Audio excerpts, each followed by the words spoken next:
માંડ કરીને ટ્રેક્ટર માંથી નીવડ્યો છે, સોટાડી દીધો ખેતરમાં પાણી વાળો. ગુડ મોર્નિંગ, જય માતાજી. કેમ છો મારા કલેજાઓ? મજામાં? ટ્રેક્ટર ના બધા ઓર્ડર પૂરા કરીને તમારો ભાઈ થઈ ગયો હાવ નવીરો. કેમ કે છેલ્લા 15 દિવસથી તમારો ભાઈ લેવાનો થયો એક જ ધારો ટ્રેક્ટરમાં. તો ફાઇનલી આજ મળી ગયો આપણને પોરો, એટલે આપણે જવાનું છે વાડી. એટલે પછી લઈ લીધી આપણે R15 અને નીકળી ગયો.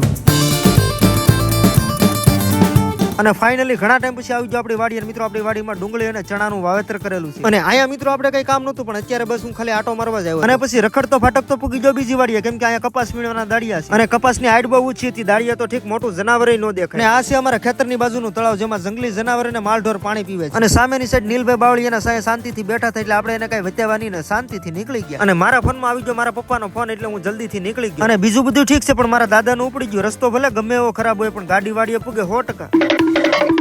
આણે તો આબરૂની દઈ કાઢી.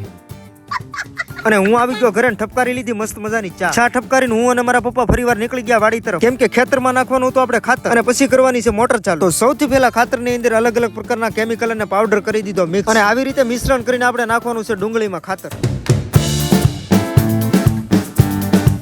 અને ખાતરનું કામકાજ પતાવી નાખ્યું, સમય થઈ ગયો 1 ને 13 મિનિટ. પછી શું તમારો ભાઈ બેહી ગયો બપોરા કરો, કેમ કે ટિફિન ઓલરેડી આવી ગયેલું હતું. અને હવે મિત્રો આવી ગઈ છે લાઈટ, એટલે ટાટરનો ઘોડો ચડાવીને મોટર કરી દીધી આપણે ચાલુ. અને અંધારું ન થાય ને ત્યાં સુધી આપણે વાળવાનું છે એક જ ધારું પાણી. તો આપણે મળીએ એક નેક્સ્ટ વિડીયોમાં. બધાને જય માતાજી, બાય બાય.